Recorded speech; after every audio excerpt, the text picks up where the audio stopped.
Everybody told me I was going to be super disappointed. Everybody told me. Was everyone right? But everybody tells you, oh, you're going to be so disappointed. You walk in and the castle's only like 12 feet tall. Like, you're going to hate it.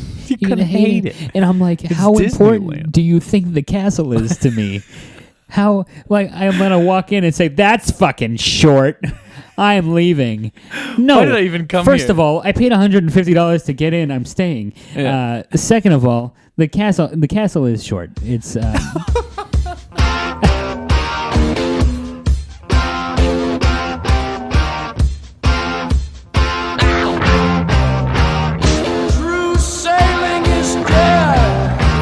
Not. Welcome back to True Sailing, episode 39. My name's Holy Joe. shit. And I am the poor man's Jackson Kelly. Matt Goldstein, everybody. The one, the only. Cheers me to that, dude. Cheers me to your name. Cheers to Matt. Congrats on having your name, man. Hey. Great job. Don't mention it. Welcome to your first podcast, dude. How's it going so far? This You is having my first fun? podcast ever. True Sailing. Yeah. First time guest host, first time listener. Here you are. You get to hear it in real time. Yes. You don't get to hear Jim Morrison yell, True Sailing is dead, which is kind of one of the better parts of the show, I would argue. But yeah, nobody hears Jim Morrison say True Sailing is dead anymore. No. Jim Morrison is dead. True Jim Morrison is dead.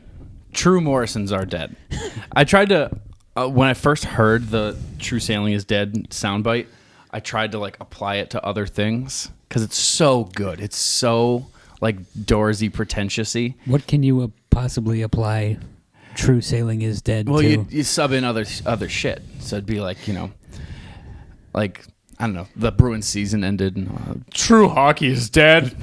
Like, I don't know, you got to use it, or somebody's cooking. I don't know. I wasn't going to run with that one. It wasn't very funny in my head, but I can't imagine it would be funny out of my head if it wasn't funny in my head. You're trying your best. I'm doing all right. How are you here? This is a segue. How are you doing? I can't complain too much. I have a Patriots beer. I'm on the True Sailing podcast. I'm dressed better than you. That's true. How's that feel? Talk a little bit about that. It's belittling. Yeah. Above all, I feel inferior. Yeah. That's what we do with our guests. That's typical. Yeah, we'll say like, just show up. Like, don't worry about anything. Hey, wear a bathing suit. Yeah, it doesn't matter. We're not going to record the video for this one, so just show up with whatever, and then tell them like, don't prep anything. And then they get on, and we do have the camera rolling, and we say like, so what did you think of Once Upon a Time in Hollywood, Matt? Because that's what this show is going to be about. All right, let's talk Once Upon a Time in Hollywood. Not worth talking about, dude. It was all right. That's good. I would classify it as a not bad movie. That's it. That's all I got. All right. Wasn't bad. Well, I didn't see it, so. Do you watch other Tarantino movies? Not regularly, but have you seen? Is a better way to say it. I've seen the biggies. Mm-hmm. The 90s classics, like the Pulp Fiction Fiction, Reservoir Dogs, and Reservoir Dogs I think is probably his best one. that's awesome. Yeah, I mean, and then like his newer stuff, outside of Once Upon a Time in Hollywood, Django Unchained and Django's fucking The Inglourious Bastards. I recently saw Inglourious Bastards again at work because I don't have a real job, and I just like sat there. Was that like a work event? No, it was in the break room at work. You just sat in the break room and watched Inglourious Bastards by yourself. And somebody put it on Netflix on their lunch break, and then they had to go back. I would classify that as not necessarily a work appropriate film. There are no rules in my line of work, man. I don't even have like a designated amount of time for my break. I sat there and watched the whole movie. Okay. I don't know how long it is. But how long have we been friends, Joe? About 9 years. What do you do for a living? Yeah. That's the. Yeah, I can't really talk about that, dude. Before I answer that, this is something to sidetrack you, so I never have to tell you. Sure. Jofi, our good pal Jof, he was like, I asked him once, like, dude, like, tell me what you do, and it was probably my 5th time asking him because like I've given up on what Joe does for a living. Joe does numbers. Joe does banks or something, and he was like, well, I mean, I'm working at the Pentagon this week, And I was like, "What are you doing just there?" like real casual, like just dropped. Yeah. Oh yeah, I've got Pentagon clearance. Yeah, he was. Yeah, I'm at the Pentagon this week, and I was like, "What are you doing there?" He goes, "Oh, I can't talk about it." So another day passed with not knowing what Joe does. You can tell me that you work at the Pentagon. You can't tell me what you're doing at the Pentagon. Which is, even if he's like, "I'm a janitor there," I would lie and say like, "Oh, I can't talk about it." Oh, it's really top secret shit, man. I would just pull that out in casual conversation. Oh yeah. Hey, I work in the Pentagon. Oh, this reminds me of that one time I was at the Pentagon and because I work there. I work at the Pentagon and we did this. Oh, you know what? Actually, I probably shouldn't. I probably can't talk about it. Actually. Oh, great times there at the Gone though. The Gone. Me and the fellas at the Gone. I've said too much. But bring girls there to impress them. To the Gone? Oh yeah, I work at the Gone. You want to? Oh, you want to see the Gone? I could take you over there. I can take you in. You know, I've got clearance. You know. Oh, if you need to get into the Gone, I can get you into the Gone. I know guys who are at the Gone. It's like a college party. I know guys. They'll get us in. They owe me a favor. I'm pretty sure Joe does something that, like, even if he explain, I think he has explained it to me multiple times, like in detail, and every time I'm like, "There's a word. Dude. There's a word for his profession. There's an actual word about." Is he a fiduciary? Yeah, he's a fiduciary. Got him. Fuck you, douche. No, I'm trying to think of what he does. He's you have to take an exam to do it. Sure. It starts with an A. Maybe. The word that comes to my mind is apiarist, which is not what Joe does. I was going to say accounting? That's a beekeeper. Oh, yeah, bees. I was thinking he banks. does bees. He does bees is what he does. No, he's something. He has an atrium. He has an atrium? I'm asking you. Yeah. How am I to know? I don't know of any atriums that he may or may not possess. I'm sure the Pentagon has an atrium. Oh, God, that's so but cool. whether or not he has any stake in that is inconclusive. Do you think he's been there? I think he's definitely been in there. Oh, God, that's so sick. Or he told people that he was in there. Dude, the other day you came over for my birthday. It was my birthday. Happy birthday, Joe. He's Thank you, dude. 24 years young. Thank you, man. So looking 50 with that glorious mustache. Thank you, dude. Minshew has really inspired me, dude. I'm starting to live my life by his church. But you and Joe and our pal Derek came over, and Jackson was like, "Derek, like, what do you do for a living? Like, explain it to me." And I don't know what Derek does either. Derek is some sort of chemical engineer, as far as I can tell. Yeah, but well, I mean, I can tell you exactly what he does now because Jackson asked and then walked away. And so I was like, dude, I am zoned in. Like, hit me with what you got. And I sat with him for like 30, 40 minutes. And was like, when was that? Tell me. I think you guys were on the porch. I was in the kitchen with Derek. The fuck? Yeah, okay. you guys. No, I think you guys just might have been in the kitchen too. On the other side of the thing, but yeah, man, I know exactly what Derek does for a living now. So that's pretty cool to have some friends over and be like, man, what do you do? What do you do? And just figure out what your friends do with their time. It's pretty cool. We should corner Joe at some point. Hold that gun to his head. Yeah. The fuck do you do? What? Tell me. What do you do with the Gone? Is there an atrium or not? Just let him just implode from fear and anxiety. What? I don't know.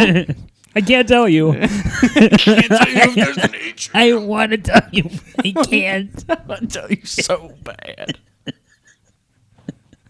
I like the idea of him like just knowing like top secret government secrets or what he believes to be government secrets, but it's just like, did you guys know we're in a war right now? Joe, yeah. Just getting it off my chest just feels so good. I shouldn't tell you this.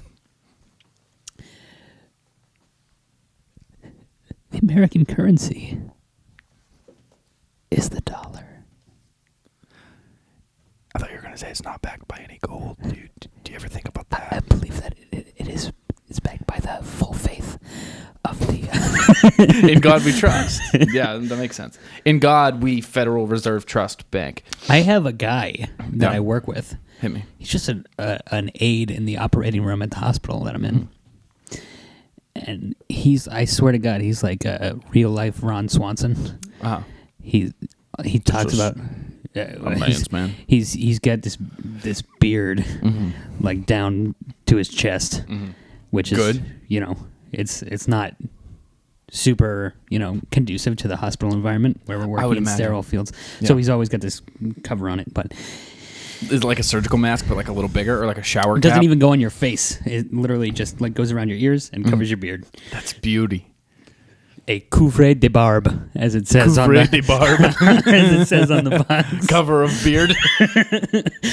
But he's talking to me about. He's trying to explain to me about investing in gold, investing in precious metals.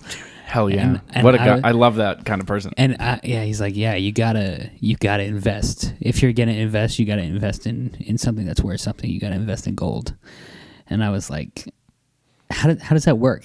Like, I understand, like, you invest in a business. Yeah. The business performs, makes money, and you get a portion of that money because you gave them money to do that. Which right? Makes total sense. Where the fuck does the money come from in gold? And who's the money going to? I pay for gold. Yeah. What does the gold do for me? I'm giving money to gold to do as it sees fit, and I believe in it so much I'm going to give it a lot of money because I know it's going to turn that money into even more money because gold is good at doing that. Where does he says, yeah, you earn so much money. I was like, where does the money come from? Yeah, where is the money coming from that the gold is like supposedly paying dividends to me? Yeah, dude, who's buying this gold? That's what I want to know. That's the name of this episode. Who's buying this gold? Not me. No? So you didn't take him up on this offer, dude? No, it wasn't an offer. his it was advice? Like, hey, word of wisdom. It was like one of Joe Fahey's... Dude. One of Joe Fahey's secrets. It's one of Joe Fahey's government secrets. Hey, you gotta invest in gold. It's not even like, dude, I know this startup in Maine. They're about to get like big funding. Like I know some shit.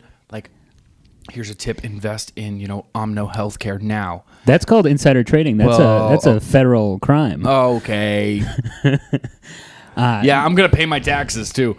I got this hot tip: gold is poised to make a boatload of money this quarter. Or even just to say like like I follow Apple stuff pretty close, and like they're about to have their annual event. They're probably gonna release the iPhone 11. Now's the time to buy stock in Apple. But he's just saying, dude, I have a hunch.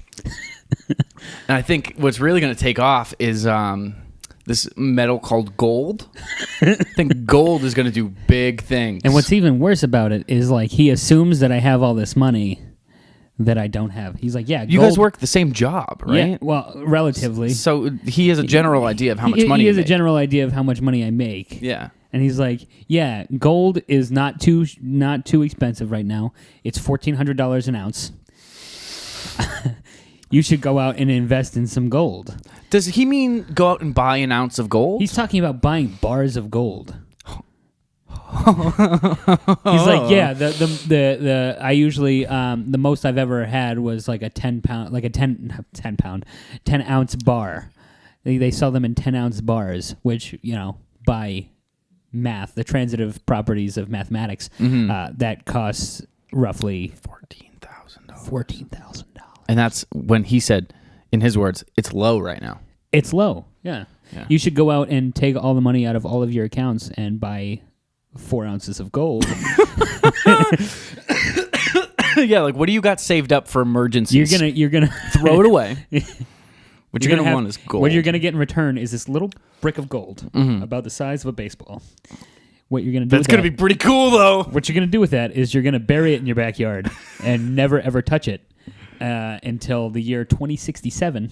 Is that really how long he's? No, God, that would be crazy if he was like, hold on to it for like 50 years and then sell it, and then unbury it, dig it up, as they call it. Bring it back to wherever you bought it from, and say, hey, I bought this from you, say 48 years ago. Yeah, would you like to buy it back from me for a lot more money than I paid for it? And at that point, they would look at me and say, we have your money. Or they'd say, get the dude, fuck out. We already have so much gold.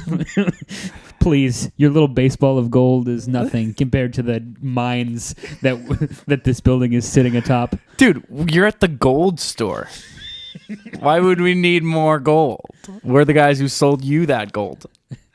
That's so weird, man. Investing itself is weird. Do you ever do that, like stock market stuff? I don't. No. I mean, I'm in business school right now, so I'm just learning about valuing stocks and bonds and all that. And the more I look at it, the less I want to do it because really, it's just confusing.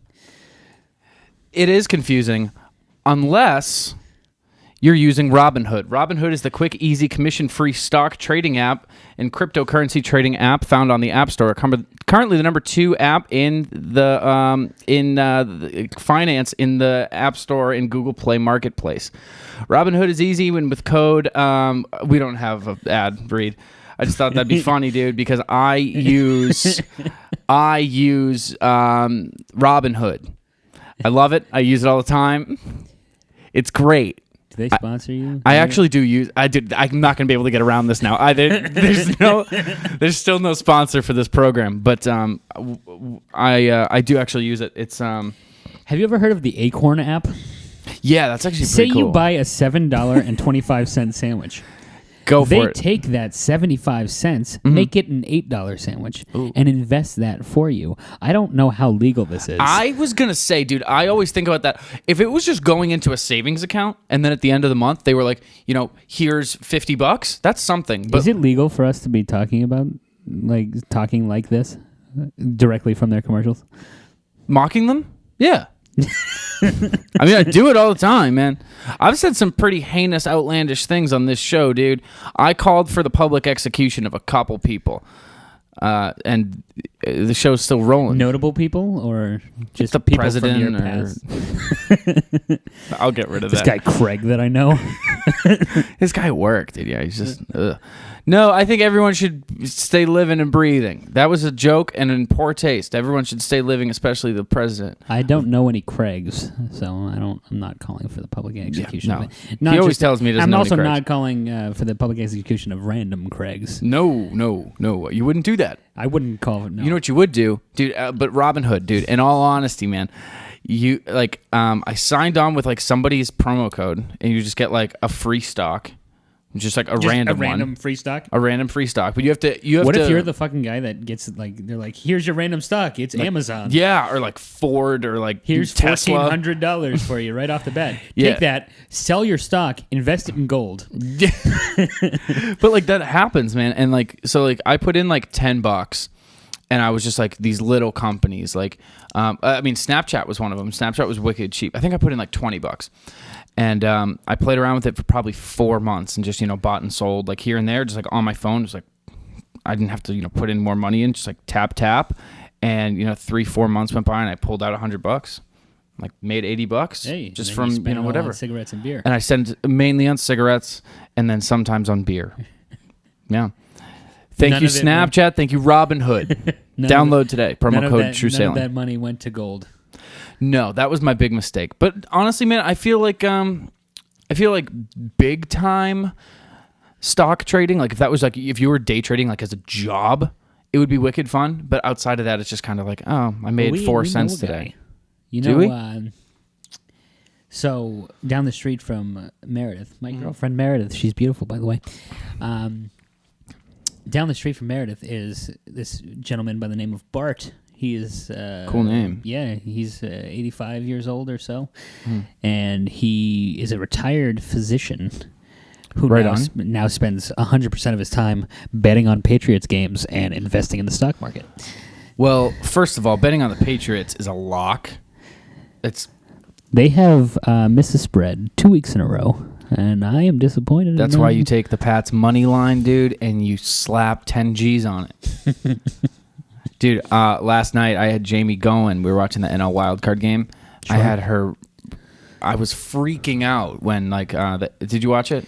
I didn't watch it. I'm familiar with the final score. Okay, so in the 8th inning, the Brewers blow their lead. Yeah, and it was Josh Hader. Yeah, Josh Hader, who you wouldn't expect to mess up, and then on an error, and then an error in the right field by Grisham, and I started freaking out because I had like a little bit of money on the Brewers, but nothing crazy.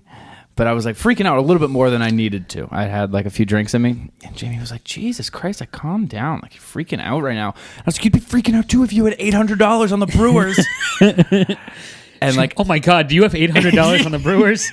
And she was like, "Oh my God, why did you do that? Why did you do that?" And I was like, "I had a few drinks. I don't know what I was thinking." I'm kidding. I lost $15. I lost $8. But in the moment, dude, it seemed like a big deal, dude. I don't know if you remember this. This was last year. Yeah. Probably a little over a full year ago at this point. Meredith and I met you and Jamie at Thirsty Moose. It was during March Madness. Yeah. And they had all the games going on the TVs, and you were freaking out because there was a game going on. I think it was Marquette. Oh, yeah. Okay. And you're like, I have a lot of money on this game. And I was like, okay, like shit's real. We gotta be into this. We gotta. Yeah, I need you guys to have my back here. We need Joe to win this. Yeah. And as the game went on, it became more and more clear that you were going to lose, and you were becoming more and more agitated. Like, oh my God, there's so much money. And I'm thinking, oh my God, Joe's in trouble. Joe just bet $600, $700, $800 on this game, and he's about to lose it. I'm like, I don't know if he's going to be okay with it. And the game ends, and you did lose, and you were pretty clearly upset by that. Yeah. And I was like, oh my God, what? Joe, are you all right? You're like, yeah, I'll be okay. And I said, how much did you lose? You're like, I lost like $40.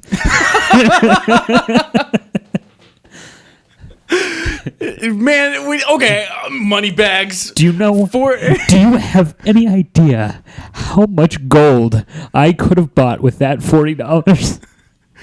Dude, sometimes a bet feels bigger than it is, man. I've gone into $100 bets feeling like, whatever, if I lose it, I lose it. And then last night I went into this $8 bet. It was the last 8 in my account before I went negative. So I was like, I need to hit this. And dude, and like the first 2 innings, they were up 3-0. So I was like, that's why you bet the $8. You're like, I have $8, so yeah, that's all I had. Let it ride. And I was like, you know what? It's a wild card game. I'll take the underdog. Like whatever. So long story short, you lost that $8. I did, but dude, in the moment, I was like, all right, 8. The line is plus 160, or plus 150. So I'm gonna make like 12, and then with that 8 back, so I'll have 20, and then I can put 20 tomorrow night on the A's, and then if that hits, that should be so I can by the weekend I can put $60 on. And I was like, by the weekend I can buy a pack of cigarettes and a sixer of beers. But dude, in my mind, I was like, I'm gonna make this ride through the rest of football season. I'm about to turn this $8 into my year, and I'm about to like pull out a couple $100 from $8. So you're talking about you're going to use this $8 and win every bet you place. I'm about to go on a streak. Yeah, well, I'm due for one, brother. You have no idea how bad I am at gambling. Man, let me tell you. So last week, this is so whatever, but I think it's funny. I had like $90 in my account, right? And I played a little bit of blackjack, because on my site you can play a little bit of blackjack. On the internet. On the internet. Okay. I got the 90 up to 150. Whoa. And I was like, here we go. So I put that 150 on. So we can't possibly stop here. No $60. way. No, I'm on a streak, and as we know in gambling, a streak continues forever. For good. So I put all that money on the Sunday game. It was Sunday morning that this happened, and I was like, fuck yeah, afternoon's coming up. Pats against the Jets. Like I'm gonna take them. I'm going to take them on the spread. Yeah, sure. I'll give 22 points. Yeah, no absolutely. Not an issue. And like I slap a bunch of bets, and I end up coming out like just below even. I came out to like 140. And my coworkers were like, like, that sucks, but like, chill around a little bit, dude. Like 4:00 games, like you'll be good. I was like, yeah, you're totally right. Like I'll just throw some on the whatever game. So I'm looking at the lines for the 4:00 games, and I'm like, it'd help if I had a little bit more money. Like I'll get back on blackjack. I'll get this 140 up to 200, and then I'll really make it big. Yes, because blackjack is a game entirely based on skill. On skill, exactly, especially online. And Joe is good. Joe is really good at blackjack. I actually am pretty good. I'm not gonna lie to you. Whatever, but I let me tell you, dude, I've never lost $140 so fast, man. Firsthand. 140. I do. I'm telling you, I lost it in 3 minutes. Like I walked away from my friends and I was like, "Give me a sec," and then came back over. It was just, it's all gone. It's all gone. But if you remember Jofi's bachelor party Vaguely. at Mohegan Sun. Oh, I had a rough time. We all had a rough time. I came out with just enough money. So I was feeling it as well that day. I took $20. I turned it into $60. And then I turned that $60 back into $20. And then I turned that $20 into like 42 cents. Yeah. And then what I did afterwards was like, I'm not going to take out any more money. And then I was like, yeah, I'm having fun. I took out more money. Right. I turned that $100 into about $15. And then I said, you know what? No, I'm done. And then I took more money out of my account. And I turned that I took $20 out. And I was like, this is my last $20 I'm taking out today. I put the $20 in the machine. I came out with $42. It was a big loss for the day, but I got Johnny Rockets that night on the house. All you got to say is you doubled your money, because that's true, man. You turned $20 into $40. No, say I only lost a couple. Yeah. $100. No, I didn't lose a couple. I lost probably $100 on the night. Yeah. And then worth it though. You know, I ate at the Michael Jordan Steakhouse, which is a similar gamble. Yeah, dude. Let me tell you, man. I went for the cheapest thing on that menu. We were at a bachelor party. This is like what, a year and a half ago? July, so a little over a year ago. Yeah. We were at a bachelor party in Connecticut, Mohegan Sun, and the Michael Jordan Steakhouse is there and whatever, and we're there with all the groomsmen and the groom. You didn't pay for that dinner. Nope. You're just being a nice guy? Me? Yeah, like I'll get the cheapest thing on the menu. That's what I didn't know. To spare you. What I'm going to say is I got the cheapest thing on the menu, and I'm sitting there shaking because I'm like, why am I wasting money on food? I can turn this money into more money. Like, oh, man, if I just hit the roulette table right now, I guarantee you I could pay for this. And so I get the cheapest thing on the menu. I don't get anything to drink. And Bill comes, and the best men are like, we got it, guys. Like, we'll cover it. You're like, shit! Yeah, and I said to Matt Myers, I should have bought 4 steaks. I was like, dude, I would have got a steak if I knew you were going to fucking pay for this. No, but that goes back to where the story that I had started telling was about losing money so quickly. Matt Myers went over, just so nonchalant, fat stogie in his mouth, just drops $50 on the roulette table on black, wins. So he's like, yeah, hell yeah. I was like, wow. I've never seen somebody win money so efficiently at the casino. So he took that $100, he put it on red, he won again. I was like, look at this guy. Look at him. Look, he just won $150. Like, he's up $150. In like a minute. I've never seen this. Takes the $200, throws it on black, it's red. There goes all the money. And I was like, no. What are you doing? Why? Dude, you got to hedge yourself a little bit. You got to say, like, all right, I'm putting 50 on. I won 50. All right, but, like, I'm just putting 50 on again. You know what I mean? Like, if I walk into a casino at any point, and at any point I'm up $150, I am not only going to stop playing, I'm getting in my car and I'm driving away as fast as possible. They're like, sir, you have a room. I say, fuck yourself. I'm not spending another dime in this casino. I just made money. Dude, just to add to my my gambling addiction, dude, I downloaded an app called Winning Slots. And it's an app where you play slots, but they always win. You lost a panel there. I don't know what you're talking about. And you always win. Don't look at the panels. Don't look at the phone. And so I get You always win. I always win, dude. In this game, I always win. And it's making me really want to go to a casino and seriously think, like, I bet I could turn $10 into $1 million. Like, you win every what is it? Not slots? A spin. You win every spin? You don't win every spin, but, like, you'll go down 3 and then you'll hit, like, a jackpot. I feel like this is like the equivalent of being told that there are hot young singles in your area and they want to meet you. Yeah, but here's the thing. The difference is this one's real. And this one's going to work, and I'm going to win money. I'm so freaking good at slots now. You don't even know. I'll press like the auto button, like auto 50 spins, and just sit there. And I'm like, yes, yes. I'm like, dude, the fucking app is called Winning Slots. You fucking idiot. Look at me win. Look how good at slots I am. Hey, Jimbo, I'm so good at slots now. Look at me go. We gotta hit Encore Boston. It's brand new. Encore Boston Harbor. Don't go there. In Everett. Don't go there, dude. Let me tell you. Don't go there. Have you been? Yeah, I've been. No? Have I been? There's a new casino next to my work. I've been. I'm saying don't go because... That's why Joe had only $8 left in his account. Yeah. Okay, oh wait. By my account, I didn't mean my bank account. Not that I need to defend my finances. I didn't mean the $8 in my bank account. I meant $8 in my gambling account. Joe wants everyone to know that he has some money in his bank account. All right, I'll have you know. Let's see those statements. Let's see those tax returns. I think I have less than $8 in my bank account. I'm like, hey, just so you know, I don't have $8 in my bank account, buddy. I have way less than that. I hit 467. Yeah, it's not looking great. I was going to use it to buy a sandwich later. I wish I could afford a sandwich. What was I going to say, dude? Oh, yeah, Encore, man. I wouldn't go. It's crazy, dude. They're removing like winners and stuff, like not like paying them out and stuff. They're doing some crazy shit because they overpaid for that space like big time. Because like MGM was supposed to go in there, and the city of Boston was like, yeah, if you want that space, it's gonna be $150 million. And MGM Grand. You know how much fucking gold I have in my...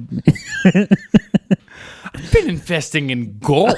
You think I can? You think $150 million is anything to me? Baby, I deal the cards. I own the show. But here's the thing. MGM didn't say that. They call me Lady Luck. MGM said, try again. MGM was like, we're not paying $150 million. They were expecting to pay like $7, right? Like dollars. You know what? Hey, let's negotiate. We're looking to bring you down to about $6 or $7. And they said, okay, we'll do $149 million. And they said, best we can do is 20. And they went on like this for a while. And in the meantime... This has been going on since 1999. But this negotiation. But seriously, MGM was like, nah, man, we're looking to pay like less than $10 million for this. Like, this is cool and all, but like, we're not going to pay you crazy for this. Like, we're getting taxed there. So like, we'll pay you like, you know, $7, $8, $9 million. Is that Wynn? I think so. And Wynn comes in as like, we'll pay $150 million. That's exactly what happened. And the city was like, we didn't expect you to say, you know what? Yeah. We have actually been investing in gold, and we would love to pay that price. Dude, and I think even the city was like, are you sure? You want to pay $150 million? You realize this is Boston, right? Yeah. And so that's why when I went there, I had to pay $36 to park for an hour. 36. Wow. Yeah, dude. Unreal. Wow. It costs less to park in New York City than $36 in an hour. Yeah. I mean, $36 an hour is a good amount of money. Like, you could make... That's a lot. That's a, that's a salary. Relative. Every time I stay in a hotel in Boston, the typical parking price for overnight stay in Boston is about $40 a night. Yeah, sounds about right. So that's an outrageous number to me. I don't know what it, how the metric was. There's no way that it was like 36 an hour. You know what I mean? It must have been like 36 for your first 4 hours and then 10 per hour after, or something. You know what I mean? There must have been something. Yeah, no, that's something that happens. I was in San Francisco in June. Oh, were you really? Yeah, I didn't know. Yeah, we can talk about some sailing. I'd like to. Yeah, I've been sailing a lot recently. But in San Francisco, there was this one parking lot. It was on the wharf, so right down by the water. I can't even remember what this place is called. The famous sourdough. The sourdough hotel. The sourdough factory. What is that called? Wonder Bread. They make bread. Yeah, Wonder Bread. So we were right next to Wonder Bread. No, I can't remember what the place is called, but it's where it's actually the factory where they make the sourdough bread. And there's a restaurant upstairs. So we went in so that we could go to the restaurant. We could do the clam chowder and like we were the going, whole Boston. We were going full San Francisco on this. Yeah. So we parked in the parking lot right outside of that building, and the rate was $3 for the first 2 hours, $9 every 15 minutes thereafter. Oh. I was like, all right, we're going to go and get this bread. It better take less than 2 fucking hours. Yeah. We're getting out of here. But it's outrageous. Parking in cities is crazy. They twist you around. Dude, unless you're in Manchester, man. Manchester, it's 75 cents an hour. Manchester, I'm surprised if anybody actually goes and checks who's parked in their garages. Yeah, I think you can park anywhere in Manchester, and Nobody's going to do anything. Nobody would say anything about it. No. But you said you went to San Francisco in June? So at the end of May, we took off. Meredith graduated law school. Yes, yeah. In May. So congratulations. Congratulations, Meredith. You did it. She's a while ago. Yeah, she's been a lawyer for a good 3.5 months now, so it's less exciting now than it was then. Again, congratulations. Congratulations. Just bringing up the good feelings. I'm so proud of again. you, baby. So as a celebratory trip, we went out to California. We did like a whole California tour. You went like north and south? We did a little bit of everything. We flew into L.A. Tight. Good call. Yeah. That's definitely, not the only Southern California airport that is reputable. That's not San Diego. We did not go to San Diego. That was you didn't? No, we didn't do San Diego. I mean, I don't know. Other than the weather, people just say the zoo. You know what I mean? The zoo. Not too many I've been to tourists San Diego. I was in San Diego when I was like 14 years old. And what we did was we went to the zoo. You've seen them all. We went to the zoo. We went to the safari park. We went to the mall. There you go. San Diego we accomplished. Looked at the ocean. That's San Diego. There you go. You saw it. Hey, you did it. No, we went to. We flew into L.A. We drove straight. We rented a car from Silvercar. Silvercar by Audi. Rent your car through Silvercar. I didn't know that's a thing. Yeah, so that's an awesome thing. Let me tell you about that real quick. It's only in the major cities right now. So they've got it in L.A. They've got it in Orlando. They, check the website. They got a bunch of places, sure. But it's it's not as widespread as other rental car services. It's called Silvercar. It's through Audi. Audi rents you cars. They're only silver Audis. That's all they. That's all they. But you don't have to own an Audi to be qualified for this. You do. Oh, you do. You have to have proof of registration of your Audi. They're like, oh yeah, you're in the fucking club. Okay, that's you pretty work cool. at the Gone? Yeah, you can rent a car. No, there's no. It's but the nice thing about Silvercar is that they don't charge young renters fees, which is a big deal for us folks under 25. I won't be under 25 for much longer. Next month, I will be able to stop paying the young renters fees, and I can rent from regular rental car companies. But Silvercar does not charge young renters fees. They give you fancy Audis, and they're cheap. Really? They're real cheap. I don't understand it. But it's the nicest car I've ever driven. I rented when we were other than your Audi at home. Other than my Audi at home. We rented an Audi A5, which if you don't know what that is the Audi convertible. Okay. In SoCal? I want to say 4 or 5 days. It was like $400. It was, free. Basically free. It's like they paid me. They said, "Hey, drive this car around." $400 or $500, dude. I wipe my fucking ass with that. Please. I blow my nose with $400. I brush my teeth with $400. That's like half an ounce of gold. Whatever. I don't even. But no, we rented the convertible through Audi. Yeah. We drove from LA. So Silvercar, what they'll do is they send you a lift. They pay for your lift. It comes, picks you up at the airport, and brings you to an offsite location to pick up the car. Very secretive. Yeah. They're like, hey, we'll take you. Yeah, no. We'll get you a car, but not here. Not here. You got to come to us. Yeah, we're not going to tell you where it is. We're going to have somebody come get you. They're going to blindfold you. Dude, don't be alarmed. The fact that you said off-site location, that sounds very... So they do bring you to an off-site location that you're not allowed to know the location of. Yeah, so you get they pull and then blindfold it's pre-programmed into the Audi for when you have to return it. You don't know where it is. You just drive where it tells you to drive, and they take it back. Scary, dude. That sounds like some underground shit. They pay for your lift. They bring you to the location. It's the fastest I've ever gotten a rental car in terms of like when I show up and the person. You like no line waiting and shit. No line, because skip the line. You skip the line. Silvercar. So you take the lift over. You pull into this.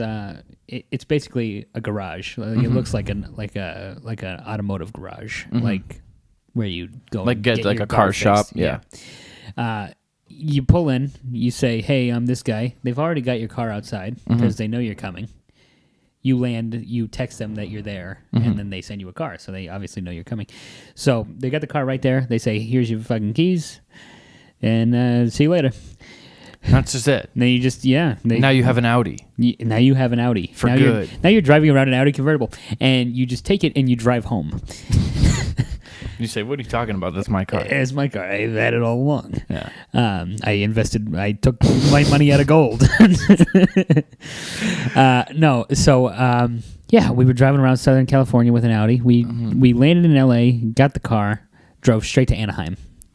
For 2 days in Disneyland. Oh, tight. Dude, I saw pictures of you in Disney, and I just assumed he went to Florida again. Nope. I go to Florida fucking often. Yeah. But we were in California in Does it end compare? of May, beginning of June. Everybody told me I was going to be super disappointed. Everybody told me. Was everyone right? But everybody tells you, "Oh, you're going to be so disappointed. You walk in and the castle's only like 12 feet tall. Like, you're going to hate it. You're going to hate it." And I'm like, it's how Disneyland. important do you think the castle is to me? How, I'm going to walk in and say, "That's fucking short. I'm leaving." No. Why did I even come First here? of all, I paid $150 to get in. I'm staying. Yeah. Second of all, the castle is short. It's yeah. I just like to... How much do I care about the castle being short? I don't really care about... the castle is short. The castle is short. It is very short. I'm not going to lie to you. I'm not going to try to fool anybody. The castle is short. I actually know because I went on the Keys to the Kingdom tour in the Magic Kingdom in Disney World. The Cinderella's castle in the Magic Kingdom is 189 feet tall. There's a reason for that. Do you know the reason for that? One is to be taller than... I don't know. It's got to be taller than Joe. It's got to be taller than the people there. That's true. So basically, at the time that the castle was built, there was a regulation through, the air traffic facilities, whatever the organization is. Yeah. The transportation. The tower. Yeah, exactly. So there was a regulation that if there was a building or an edifice that was 190 feet tall or taller, it had to have a blinking red light on top, so that airplanes could see it and be like, "Oh shit, let's." An airplane shouldn't be at 190 feet above, but whatever. Essentially, unless it's landing. Yeah. Why would it be landing in the Magic Kingdom? Yeah. So that was the regulation. Mm-hmm. They didn't want to have a red blinking light on it, right? So they made it as tall as possible to not put a red blinking light on it. Very so cool. It's 189 feet tall. Mm-hmm. Later, that regulation boosted to 200. Fuck. So the Tower of Terror and Mount Expedition Everest are both 199 feet tall because they had the extra leeway. So those things are both taller than the castle. But what do you know how tall the one in Disneyland? It's about 75 feet tall. So it's less than half. So it is really small. You walk in, you say, "Oh, look at that cute little castle." Oh, it's Sleeping Beauty's castle, which is also a far inferior princess. Yeah. But what's cool about it is that it's a walk-through attraction. Really? It's like, yeah. So it's not just like, because in the Disney World, there's a tunnel. You can walk through the tunnel and be like, "Wow, I did it." Yeah, but this is like a building. There's a walk-through attraction. And it's like there's like a corridor. You walk in, it's all dark and shit inside, and then you walk through, and there's windows that depict scenes of Sleeping Beauty. Oh, that's something. So you walk through, and you basically get told the story of Sleeping Beauty as you go. It's It's looking at pictures of Sleeping Beauty. Yeah. It's not as good as that. Yeah, but what's great about it is we actually enjoyed Disneyland more than the Disneyland. The Disneyland half of the park is essentially the Magic Kingdom. Yeah. Exactly. But all the old classic rides that the Magic Kingdom took away, they're still there. Are still there. Like the Matterhorn. The Matterhorn is there. Yeah. Mr. Toad's Wild Ride. Oh, hell yeah. The Snow White's Scary Adventures. Whatever the Pinocchio ride is called. I didn't know that existed. Pinocchio's ride. Scary Adventures. Pinocchio's nose ride. Ride Pinocchio's nose. Yeah. I remember that. I remember that well. But it's got all those. The rides that are the same between Disneyland and Space Mountain are better in Disneyland. They have more theming. Really? So like Space Splash? Mountain, Space Mountain in Disney World is Space Mountain. Yeah. You go, it's outer space. You're in a rocket ship. Cool.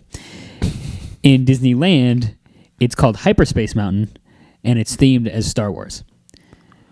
Oh. So you've got the voices of the Star Wars characters in your ears while you're riding. You're going around. There's screens set up. It's still pitch black, like in like it's the same, but they've got like screens set up. So as you're like coming around a bend, you see TIE fighters flying by you and shit, cool. Shooting lasers at you, and they're like, "Oh no, evasive maneuvers!" But the best part is as you go up the ramp to start Hyperspace Mountain is you get the classic Admiral Akbar in your ear. It's a trap. Oh yeah, good. right before you take off, it's a trap, and you're like, oh no, it's a trap. You're like, is it? It must be a trap. We're in trouble. And then you go on a roller coaster.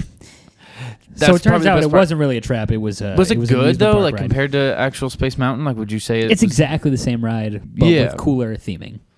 But like, did you feel like the branding, like the modernized branding, like took away from like the classical? No, I didn't. What's also different is in the Space Mountain in Disneyland has tandem seats instead of the one, 2, 3 in a row. You had 2 seats together. That's an improvement. That's an objective improvement, dude. Yeah. I kind of like sitting at the very front alone though. You know what I mean? And it makes for it makes for great pictures. We have pictures freshman year of high school. God, John Gravlin, Gravy Train, and I went to Disney World with my parents, and we have a great photo. I don't think we have it anymore. We had a great photo of me in the front seat, him in the middle, straight up choking me from behind, with like wringing my neck from behind. You and John Dumont have some good ones. We have. Too. Oh, that's great. Yeah. I remember. There are pictures on Facebook. There are pictures of us trapped on the Tower of Terror, waiting for Brandon to come save us. That was an unreal time. Was the Tower of Terror in the? I know the one in Disneyland is like themed now. It's brand new. It's Guardians of the Galaxy. It's Guardians of the Galaxy. Was that good? I in that sense I am a big fan of the classic. I love the Twilight Zone, so I was really into the Tower of Terror theming. Yeah. But I am gonna say it feels like a completely different ride. I mean the Guardians of the Galaxy theming, and isn't the actual movement different too? I was a big fan. It's kind of different. So essentially what happens is, you walk in when you're in the Tower of Terror, you walk into that room, it shuts you in the library, the TV clicks on, and Rod Serling's there. You unlock a door with a key of imagination, and you're like, holy shit, this is spooky. Yeah. You're like, hey, this is a maintenance elevator. What you get before you service elevator. So you get on the elevator and then you fly straight to hell. Yes. In the Guardians of the Galaxy, you walk into that room, and what's happening is you're visiting the collector. You're visiting the collector's collection, from the films, played by the ever classic Benicio del Toro. You're checking out the collection. You go into this room, and he's he comes up on the screen. He's welcoming you to the collection. Yeah. He says, "My recent acquisition is the Guardians of the Galaxy." He's got them like in tanks. But he's bad guy. Yeah, he's a bad guy. He's not a good guy. Okay. He's not a good guy.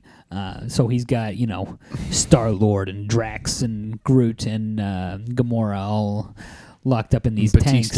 Yeah, Batista. Yeah, classic. Excellent actor. And then while you're in there, the TV shuts off. You're like, wait, what the hell? And then... as you would be if someone shuts the TV. An animatronic Rocket Raccoon pops up, and he's like, hey, you're going to help us break out of here. And we're like, yes, Raccoon, we'll save you. So, the theming is that what you're doing is you're going up in the elevator to the collection, and what is happening is that through your distraction, you've been giving clearance.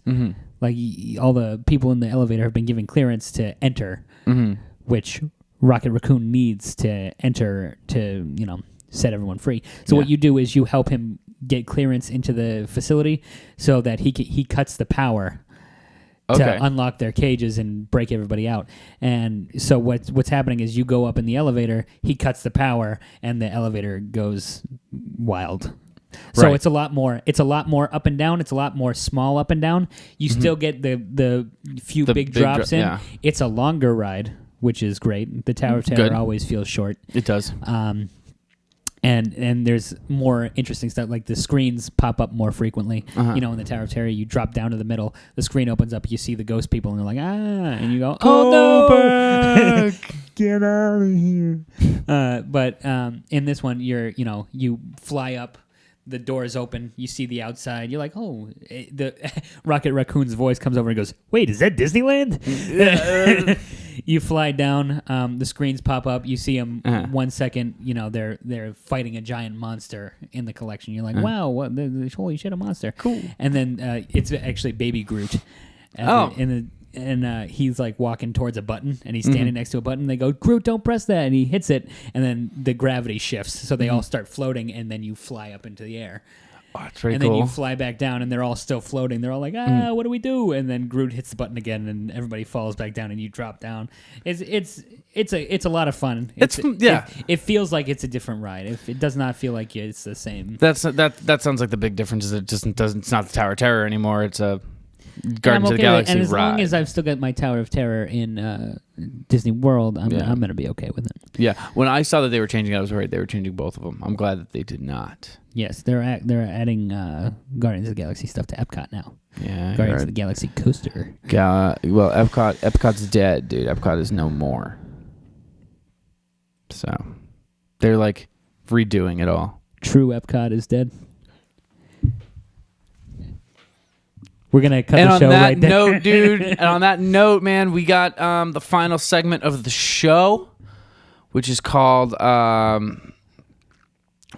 called the Music Minute. So here's what we're going to do this week on the Music Minute. We're going to do three different things. First off, I'm going to ask Matt if he's been listening to music. Second off, I'm going to tell everybody the music that I've been listening to. Actually, we're going to get Matt's first, if he has any. Then we're going to talk about the music that I've been listening to. Wow. Then we're going to put that music on the brand new True Sailing Fall Compilation Autumn playlist on Spotify, so you can hear the songs that we hear, too. This is going to be just a like weird us. Playlist. We're just like you. We're average people. We're the common dude. Don't call me a hero. I'm just someone who invests in gold. That's how you do J. That's a J in sign language. Yeah. Yeah. Glad you like that. So what have you been listening to, dude? Well, I'm a DJ now. That is true. I listen to a lot of stuff. I listen to stuff that I hate. as a, Yeah, I'm not big into the party music, but, as a DJ, that's 99% of what you do. Yeah. Outside of DJing, I listen to a lot of Simon and Garfunkel and Amen. Jim Croce and all the, actual good music. So if you could pick 3 songs to add to this playlist. 3 songs.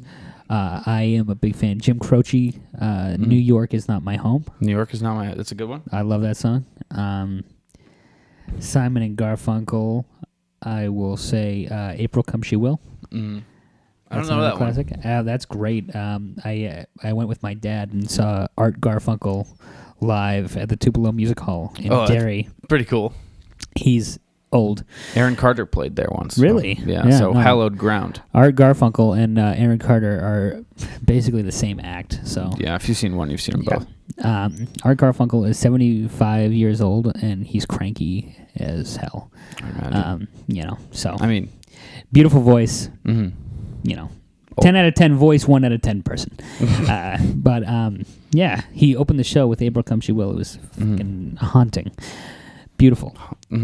So I would put that one on there. Especially it's a song that is essentially, the last line of the song is "A love once new has now grown old." So it's about, the ever growing tide of, of love in a relationship. So it starts off, every month. Not every single month is included, but he gives he doesn't do 12 verses. The line starts with the month, like April Come She Will, May She Will Stay. So he's giving the months of the year as if they were the name of the girl that he's singing to. Okay. Really romantic. Beautiful song. Good idea to start on April and not on March. Yeah, and with the start of the fall time, the changing of the seasons, the changing of the tides, the nice song. Yeah. And a third song, I don't know. We can stay on theme. It's tough. Yeah. If you don't have we don't have to do a third one. I listen to all these songs and I love them all, and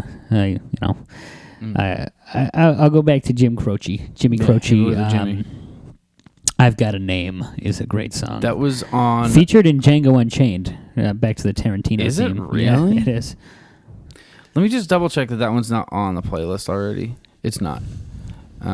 Great song, though, dude. I've been listening to that song, too. Yes, I love Jim Croce. So, you look a lot like Jim Croce right now. Thank you, man. With that mustache. He was a black man. No, he was not. He's a white guy. He's a white guy? Jim Croce's a white guy. Jim Croce's a black guy. Google it. Hey, Siri, is Jim Croce a black guy? I found this on the web. He's got a name and also a face and a race. Let's figure out what it is. Just Google like a picture of him. Maybe it's the fact that his name's... Yeah, he's black, man. It's a black dude. Am I wrong? Is he? No. I can't tell. No, he's got a Jufro. And a handlebar That's mustache. called an afro. He's got a handlebar mustache, no doubt about that. Yeah. Jim Croce is the whitest of white bread, and... he's not white. Dude, that's weird. I've always just thought he's a black dude. Yeah, he's, and now he's tan. He's a white guy. Wow. Maybe I am Jim Croce, dude. His name is Jim Croce. He sang folk music during the early 70s. Yeah, dude. He died in a plane crash. Yes, he did. They call that the day the music died. That is not the same. And they wrote a song about it. That's a different day. And it was everyone was sad. Everyone went down to the music store. Different people where died they that heard day. the church music. And the music wouldn't play. That was different. That was different people. And they took his Chevys out. Everyone took out their trucks, and they went down to the dams and the levees, and they just broke through the walls because they were so sad the music had died. That was a different day. That was true that was sailing a different day. history. That was a different day in music history. That was history, wasn't it? Yeah, it was. That was the day Buddy Holly died. That was the day the music died, dude. Yes, the day the music died was the day Buddy Holly and Richie Valens and the Big Bopper died, and everybody loved the Big Bopper. I think that was the biggest loss for us that day. I would argue Jim Croce was the bigger loss that day, man. I think he was pretty influential. My parents actually, back to Tupelo, my parents went and saw Don McLean. Really? Yeah, he's old as well. And he... Did he hear other music? I guess so. So apparently he sang American Pie like a couple times in a row. Tough. Like if you remember in Parks and Rec when they had like the Jam Fest at one point. I've never seen the show. You've never seen Parks and Rec? No, I mean, there's one time when they try to have like this big blowout concert. They get the lead singer of Wilco to come, and he's not playing himself. He's playing another guy that's a local musician. But yeah, they're in Indiana in the show. They're in Pawnee, Indiana, and who Ron Swanson is obviously. Yeah, he's a big fan of Indiana legend basketball coach Bobby Knight. There is a band that plays at this music festival called the Bobby Knight Rangers, and they're all dressed as Bobby Knight, and they only sing Sister Christian by Night Ranger. And they finish playing their set ends, and you're like, wow, yeah, they played Night Ranger, great. And then Chris Pratt's character comes out and goes, wow, that was awesome. I've never heard Sister Christian so many times in a row. That's Don McLean. Yeah, wow, never heard that song. Playing American Pie over and over again. Yeah. And then he's like, all right, I'm going to play this song from my 1997 album. And everybody's like, fuck you. Get off the stage. Play American Pie, you fuck. I've never heard of this song. Sing the one I know. Bye, bye. Sing it. That's so funny. That sucks. Our friend Alex, dude. Smash Mouth came to his college, and they played All Star. Smash Mouth still exists. Do they? They played All Star 3 times consecutively, or they just throughout opened the night? with it, they closed with it, and then they came back for an encore of it after just closing with it. What about their other great hits? Walking on the Sun, and I'm a Believer. They played those. They played those. Yeah, that's a cover. He said they played Walking on the Sun twice. So they just played those 3 songs a few times each and then call it a day. Yeah, that was it. That's all they have. Hey, now I'm going to take my little chin beard and my spiky hair and head home. Might as well walk on the sun. So here's what I've been listening to, dude. I'm going to throw on Take Me Out by Franz Ferdinand. Take me out. Yeah. It's a little. I say, don't you know? And they say that, you don't know, but guess what? I do know. I do know that this song is pretty good, so I'm going to put it on a playlist. I like it a lot. It's one of the songs that, like, every couple months I have to, like, revisit and be like, oh, God, I just got to hear that song. I really like that song. And then when I get into it, I just, like, listen to it all the time. And I've only listened to it a few times since, like, rediscovering it, but I got to put it on here. And then I wanted to do The Pantaloon by 21 Pilots. I think that song's fucking ridiculous. I haven't heard that one. I'm not going to play it right now because it'll get taken down. It'll get flagged. But it's ridiculous. I listen to it quite a bit, dude. It's not a great song, and I might end up taking it off the playlist, but I think it's funny. Hey, Pantaloons. And that is actually how they use it. They use it like you're the Pantaloon. I don't know. But my third and final one's going to be Skinny Love, man. Come on, Skinny Love, just last the year. By Matt Goldstein. Love that song. Yeah, dude, I cover it. That song is I ukulele cover that song. That's a great song. It's a great song. It was on the last season's playlist. Trying not to repeat too many of them, but Skinny Love is a very folly song. How do you pronounce that name? Bon Iver? Dude, we've had that debate many a time. I don't have the answer, man. No, you know what? I do have the answer, dude. Why did I just lie to you? He went by Bon Iver until getting, like, big, and then everyone started calling him Bon Iver, and he just, like, went with it. So, like, the old school fans call him Bon Iver. Yeah, Bon Iver, let's go Bon Iver. He was like, no, not anymore. Bon Iver? Yeah, so bonjour, like, and welcome to my concert. This is Bon Iver, and this is Skinny Love. Come on, Skinny. There's a whole show like that. Come on, Skinny Love. You love is so skinny. And he, dude, but yeah, so like the old fans will call him Bon Iver, man, and then everyone else is like Bon Iver. They're like, no, we're pretentious. Yeah, so welcome to the new fucking era. That's what Hollywood will do, bro. Music fans that uses vape pens and don't use vape pens, dude. There's a state of emergency in Massachusetts, bro. So be careful out there. Be I thought that was safe because out of there. The mosquitoes. Vapes. They outlawed vapes. They outlawed not mosquitoes. No, I don't know. Mosquitoes are still allowed. I'm trying to get them deported, dude. Nobody's listening to me, but what do I know, dude? Send them to the ocean. I say, fuck a wall. Let's build a giant mosquito net around the border. Cheaper. A lot cheaper. I'd say. We use a big old net. Mm-hmm. I think the moat filled with alligators and snakes is actually a genuinely great idea. Not a bad one. We should do that. I want one around my house. I don't know. It would attract more mosquitoes, though. It would attract more mosquitoes, but we've got the net up, so. So there we go. All right, well, we've talked about gambling for a little bit. We've talked about mosquitoes. We've talked about the price of gold. We talked about stonks. We talked about Disneyland and Disney World, dude. We talked about San Diego and the zoo. Yeah. We talked about Audi, as always, as we usually do. We got in our weekly Audi reference. Yeah. We 1,400. You said for 10 ounces right now. For like a single ounce. For a single ounce. Oh, yeah. 1,400 for a single ounce. Okay, well, all right. So we checked up on the price of gold as we do every week. That's not like an official estimate of the That's cost. That's an official Matt Goldstein estimate of the price of gold. So now that you know that, get off the fucking boat. Ahoy.